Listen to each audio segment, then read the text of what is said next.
It is natural for us to ask questions in almost anything and everything in our lives.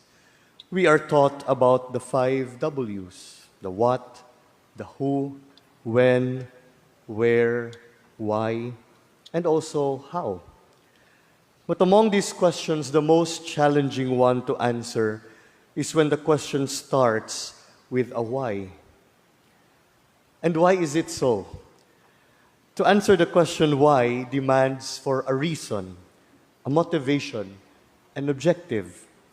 It leads us to ask ourselves the reasons for our actions, why we do things.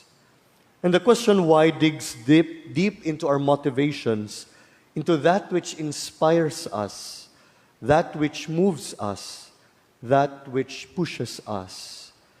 And this is a question that many of us, especially our young people, persistently asks. Why are we doing what we are doing?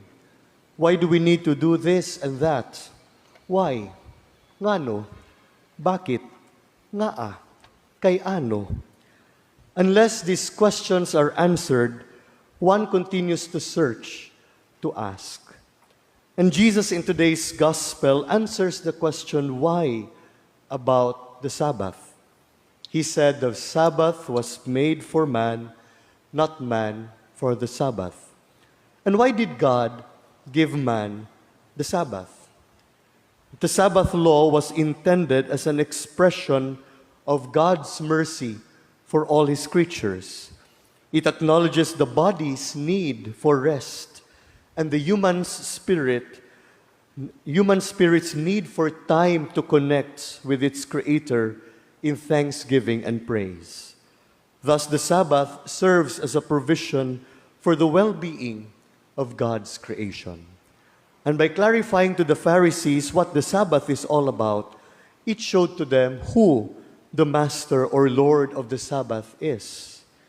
At the end of the discourse, Jesus proclaimed, "That is why the Son of Man is Lord even of the Sabbath."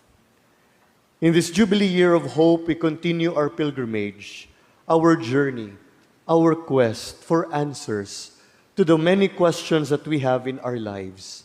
Pope Francis, in this message to the young people gathered for the World Youth Day in Lisbon, Portugal, last 2023 said, and I quote, "Don't ever stop asking questions because that is good.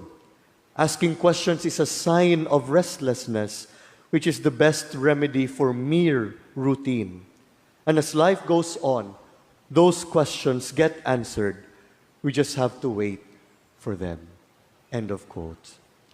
As we celebrate this Holy Mass today, let us remember that we are with the Lord Jesus present here with us, the Lord and Master of the Sabbath. Let us offer to Him our uncertainties and our questions. Let us tell Him our concerns and our needs.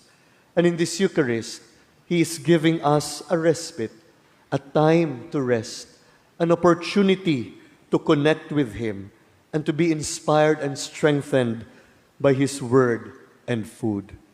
Jesus gives us hope to continue living our Christian life to the full. Indeed, His hope does not disappoint.